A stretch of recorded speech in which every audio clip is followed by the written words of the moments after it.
Welcome to the Grid Mod Pod, brought to you by AEIC. In this podcast, you'll hear from the utility industry's top operations leaders on how their companies are working to modernize and improve our ever-evolving power grid. Thanks for joining us. Welcome to the Grid Mod Podcast, the show where we explore the latest developments in grid modernization, energy management, and the exciting future of the energy sector. I'm your host, Dr. Elizabeth Cook, and today we have a distinguished guest with a wealth of experience in the energy industry. Today we'll be discussing the pathway to implementing virtual power plants, VPPs, how utilities can leverage distributed energy resource management systems, DERMS, data, and the effective management of VPPs. So joining us is Kaveh Aflaki, a highly accomplished engineer and the CEO of IEMS Solution, which is a company that specializes in AI-based transactive energy-ready energy management systems. Lots of words. So we're thrilled to have you on the show today. And I'd like to invite you to really introduce yourself and kind of give us your background and a little bit of your expertise. Thank you. Thank you so much. Hello, everyone. This is Kaveh Aflaki. My background by education, PhD electrical engineer from Illinois Tech. And very happy to joining your podcast. During last almost 2 decades being in this industry, working with the utilities, with the vendors, learned a lot that I would like to share based off the experience, that the best practices here. During these years, I've been volunteer with IEEE, with SIGRE. Currently, I'm running as the vice president of the meetings for IEEE Smart Grid. Well, I'm glad to have you. And I think, the topic that we're going to explore today is an ever-pressing one. It has been in some of our media discussions, which, has been happening more often, which is exciting, but also a little daunting because terminology tends to take us down paths that may not really be needed or helpful in really transforming us. So with that, I'm just going to kick things off can you provide our listeners with an overview of what, in your terms, virtual power plants, VPPs, are and why they are becoming increasingly important in this energy landscape? Sure. That's a great question because when it comes to the word virtual, so many people thinking, oh, is it real or is it just imaginary type?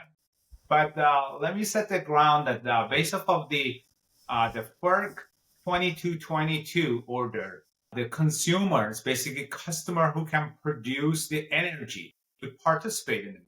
So this is the ground for everybody under the FERC in North America. But what is the virtual power plant? So virtual power plants are the electricity which could be generated through the distributed energy resources, which are distributed among the customers who can produce the electricity. It can be from the solar rooftop PVs, it can be from the battery storage, either residential behind the meter or C&I customers, or it can be a battery storage which utility owns on a larger scale. So these are type of the DERs that we have within the field and where all these energy could be get back to the grid. One important thing to understand in today's energy industry that the demand is growing. So no question about that one. That's from the beginning of the electricity when Thomas Edison, connected the first generator to the grid.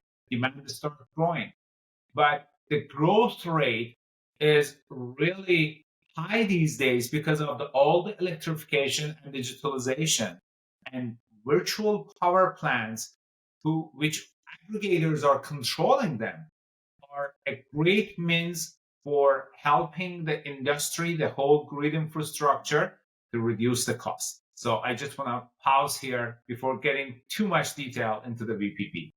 Right, and so, given your extensive experience, and I think something that's beautiful about our industry is that we have a very large network of very passionate people that are effectively working towards ensuring that the grid stays safe, reliable, and affordable. And now more than ever, especially in the last really 40 years, a lot of the innovation, capabilities, materials, and technology are coming to be that really will transform the everyday distribution of electrons that we've kind of become accustomed to over 100 years. So given your extensive experience, how do you see utilities effectively, and we've talked about DERMS quite a bit in the first season of this podcast at AEIC and now more on the Grid Pod, but DERMS is a software technology platform that what is the data that can be used to really help optimize the operation of these VPPs. And then, but really I think is a good thing to talk about is the challenges, but then we're going to talk about some solutions that we have that you might face in the process of embracing a DERMS type engagement as a utility. Sure, that's a great question. So basically, with all the growth that is happening, which predicted about 60 gigawatt by 2030 in next few years, this used to be based off the initial forecast was about like a 10 gigawatt for almost for a decade, but because of all the electrification in the transportation and introducing all these EVs, we need more electricity than ever. However, all the generation, especially the ones that we have, which are far away from the metropolitan areas, which the electricity transfer through the transmission lines and get to the substations, then get into the distribution grid and distributed among the customers. The rate of the growth of the load is so high that if only utility wants to add to the peaker plants, which could provide enough energy for that peak time of the day, that is billions of dollars. So the whole idea and goal of this VPPs, which is not a really an unknown term because so many utilities are providing demand response type services or receiving demand response services from the aggregators during last decade. So these VPPs, the goal is to really redirecting the grid spending from those peaker plants to participants and reducing the overall grid infrastructure upgrade cost. So basically, instead of deploying that 100 gigawatt of new plants, how about deploying 80 to 160 gigawatt based on what DOE is predicting by 2030 to help access the national capacity needs and save about $10 billion per year on the grid costs and direct a part of this to the consumers.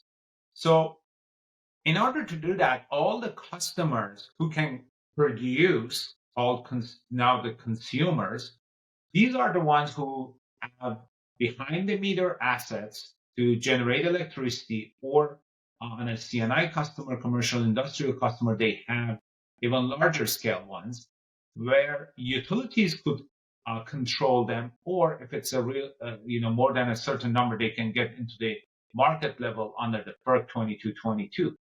But let's assume that the ones which are controlled by the utility. So the utility needs DERMS system, which is a DER management system, to really manage and understand all the constraints within its distribution grid, all the congestions, the switches, the relays, all type of constraints, and run an optimal power flow in the best scenario with different kind of the objective functions, either minimizing the cost or minimizing the GHG of the grid, or different type of it could be objective function.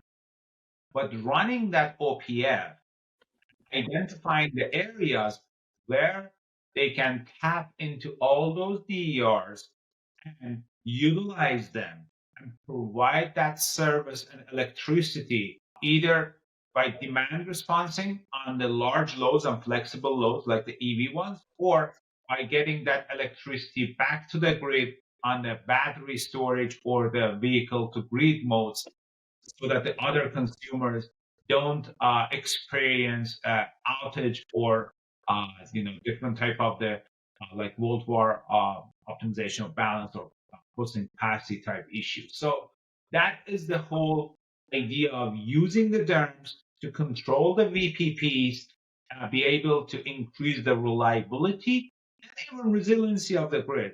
which is amazing when it comes to the VPP. Just kind of grounding, our listeners, for utilities, right? They have been building out the grid, documenting their assets, and creating, a general awareness of how they're connected from, let's say, pencil and paper, because that's where we started, a map of how the assets. And so the transmission grid has really done a collective, robust set of data over the last 50 years, where we now have power flow solutions that are being ran on tens of thousands of nodes. So it isn't that we are recreating something out of nowhere. However, if we think about where we're going, is like we all learned, well, those that chose electrical engineering or chose to take Calc 4, it's a set of equations that we use pencil and paper. It was matrix math. And over time, that matrix has evolved into tens of thousands. And now we're talking about millions, if not eventually billions. So that is why having the access to the high computational power of our computers and how they can process simulations, but also having that software platform that can take in those massive amount of data points and run algorithms to really give you a stated solution for action. So that's really the evolution. So when we, for those that have been listening, DERMS comes up here and there, but it fundamentally is like a next level of software that has more robust algorithms that can communicate to the very edge and run these transactive calculations, where not only is a power flow solution that it's feasible from a physicality perspective, but it's responding to the economics of a generator being dispatched.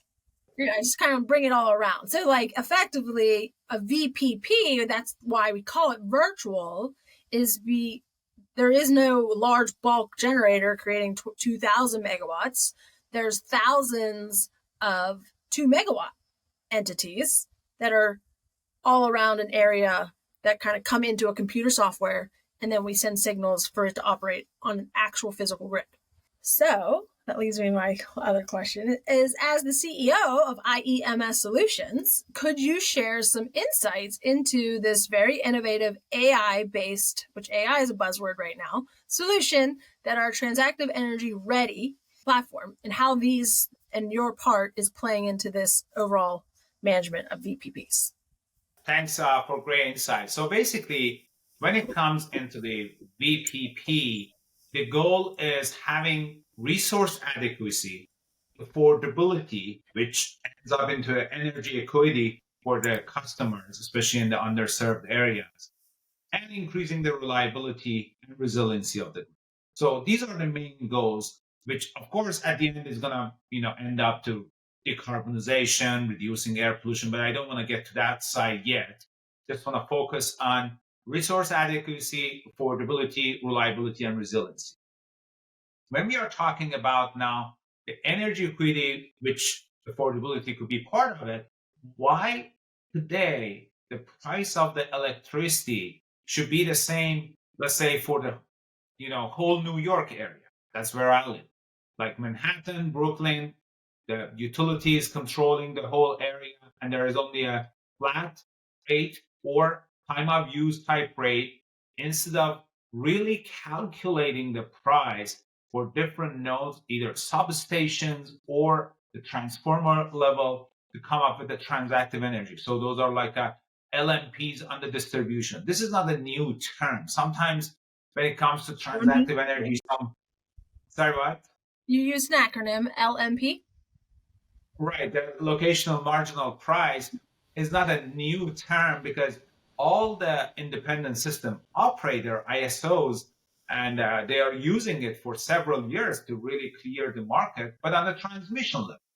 Now we have all these robust technologies using the artificial intelligence AI to forecast down the road, hour ahead, days ahead, and understand the load, understand how much DER could really behave on the grid. Either if they are flexible loads, they can do a demand response, or they can get the electricity back, like a battery storage or V2G type applications.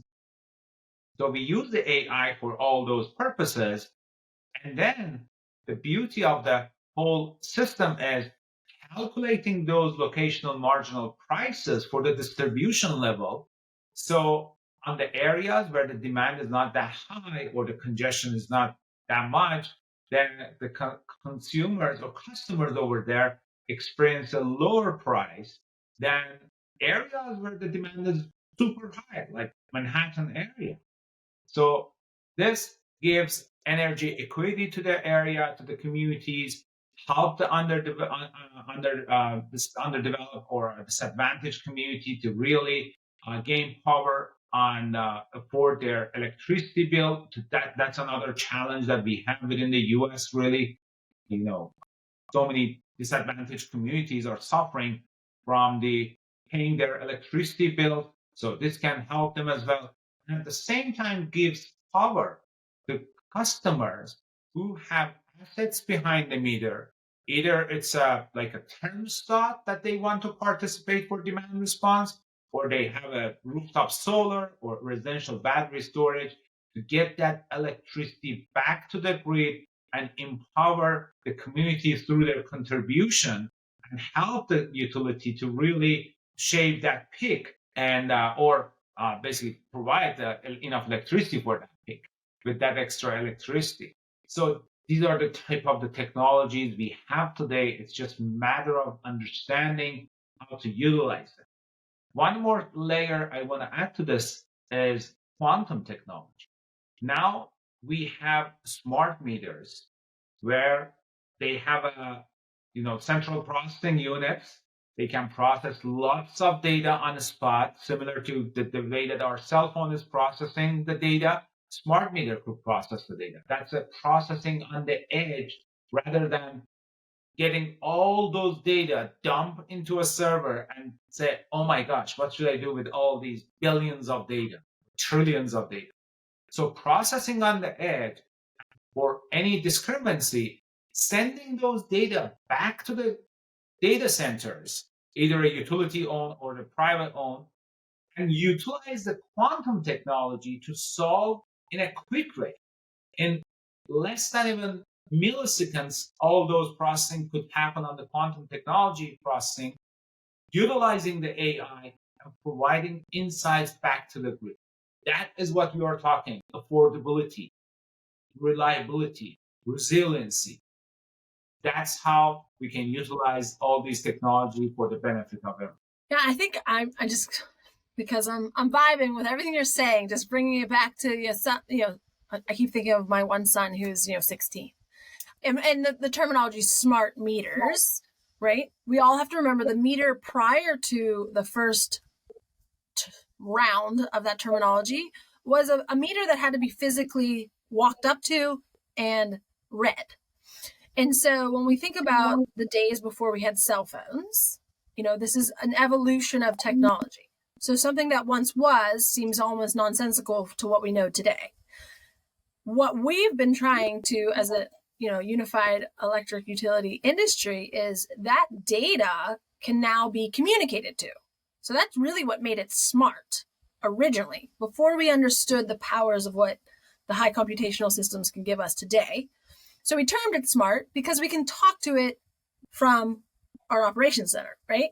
And we can pull the data and we didn't have to roll trucks. And also with that meter, the only thing we cared about at the time, because the way the systems were ran and the way we operated utility, is we didn't actually need to see the end game of our electron being delivered into the home, because it was a one-way, simplified, for the sake of this discussion, Ohm's law.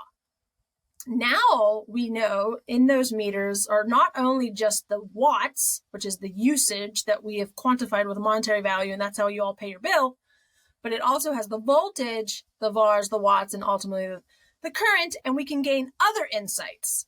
And from that, we can build a digital twin of the systems from the bottoms up. And when we bring in artificial intelligence, all that is taking large and massive amount of data, looking at the ultimately response to an ultimate question that you ask through math, and then it continues to feed itself in through loops or algorithm creation. So we do need humans to architect the algorithms to really spit out the answers, but you start to learn more things than we've really been able to quantify because we haven't had access to the data. And so what that data can do is be sent to a system that you spoke of with your algorithms to really make these decisions and move us forward. And so from a challenge, that seems very far off. However, knowing that we have seen this in pockets of our industry, how do we educate and drive external stakeholders and internal stakeholders to do some of the fundamental basic work, which is deploying the sensors, the high computational powered systems, and all of the processes that talk to each other to bring us insight we've never had before. And when I say that, that's heavy because that impacts every unit within a utility, let alone who is responsive to what a utility does, which is our regulatory stakeholders and our financial models.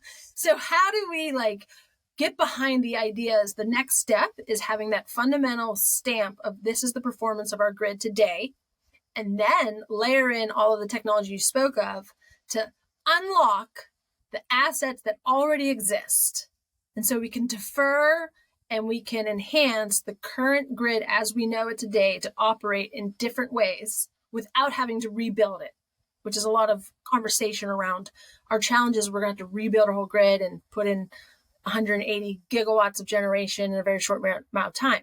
But if we can see the intelligence of the grid for what it is that we have today with technology that you speak of, it's a solution. And so that's really why I show up in this podcast, is really breaking down some of these high level phenomena and really understanding that there's people out there like you guys that are effectively creating these solutions and helping to drive the industry towards grabbing them and moving them forward. So well, we could talk, and I say this at every pod, don't I? About this for hours. But any last words to the utilities, or really anyone that really wants to understand where the world is going? Any lessons learned that you would like to share before we wrap up? Sure. I just want to mention a few statistics from Department of Energy. So the peak demand in the U.S. is expected to grow approximately, they are saying 8% by 2030 from now. That's about a 50 to 60 gigawatt. And at the same time, estimating 160 to 180 gigawatt of generation will be retired between now and 2030. So let's combine these two numbers together. That is about 220 to 200, a 40-ish gigawatt of power that we really need. So now the question is, do we want to really invest on the infrastructure, or we want a portion of this money get back to the customers and empower them to really contribute to the community, to the energy cycle of the whole industry? So that is where we see 30 to 60 gigawatt of VPP capacity today can really grow into a 80 to 160 by 2030. That's how all these numbers are getting together. We have all these technology already. The challenge is today, number one, educating the customers, and number two, policymakers. The policymaker is not only just, having the policy and orders ready for the industry, but really educating them, making sure that they are catching up with all these new technologies. They are talking on the engineering, basically, language. I remember back in 2015, back then I was with ComEd and we were deploying on a mass deployment of the AMI. I was part of that group on the analytics side. And we used to talk to the customers, go to the site, go to the communities, go to their gathering, and talk about the values of the smart meter. And the first question, like what you just mentioned, oh, are you doing this because you don't want to, create a job for the meter reader, or you want to get their job? But down the road, everybody learned that it's not about that, because they have other amazing areas that they can contribute and do their new jobs instead of doing the old, just going into the field and reading the meters. Instead, generated thousands of jobs through the data gathered from those smart meters.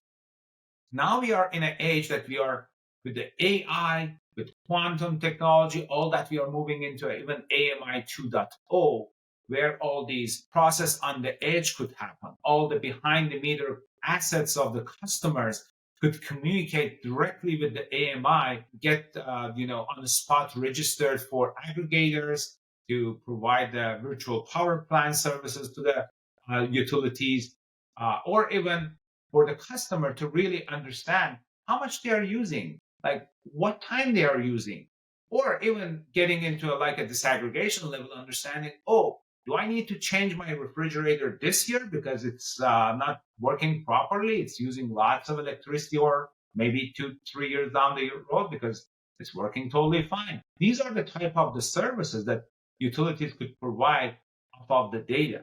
But the education is the key. And I really want to thank you, Elizabeth, for putting together this podcast, because education starts from the utility, gets to the customer, gets to the policymakers. I know on the IEEE side, IEEE, even we are looking to put together special education for policymakers. So the work, either on the federal level or commissioners on the state levels, can basically get access to those podcasts and educate themselves based off all the new technologies that every day getting introduced to our industry. But last but not least, about the customers. It's all about empowering and adding value to the customers. How we can empower the customer. It's not just about saving few cents on the bill or few dollars on the bill. It's all about having a great positive impact on the community. It's all about helping to the climate change. It's all about helping to our next generation to have access to a better air and water, that we don't want to pollute through all these carbonization. We want to decarbonize. That is why we want to use the electric vehicle. That's why we want to control on our energy consumption, make sure our energy comes from the renewable energy resources. So that is all about, and that's a language that we really need to help the customers to understand their part. They are not the ratepayer anymore.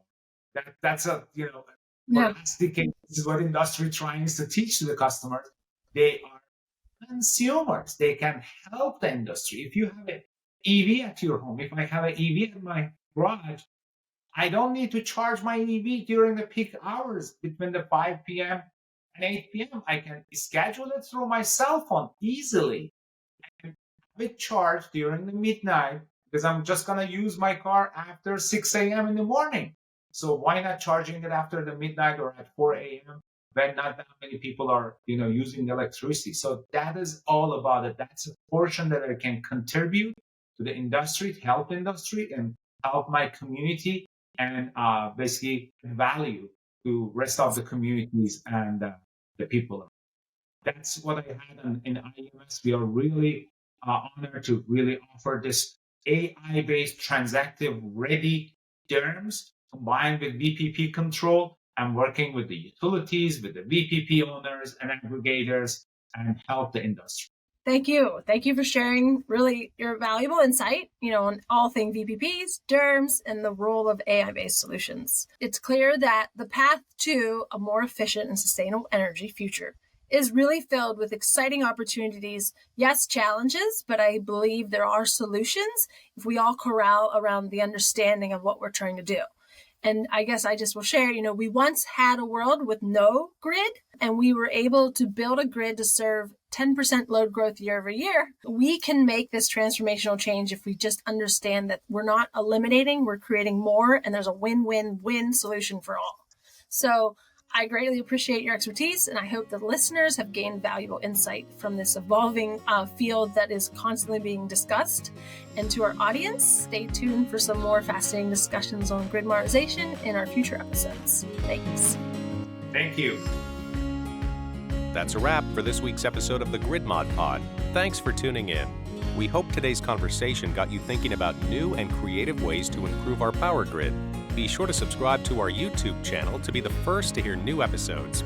This podcast is brought to you by AEIC, the place where operations leaders come together to share knowledge and provide guidance to the electric utility industry. We'll be back with a new episode soon. Until then, keep powering on.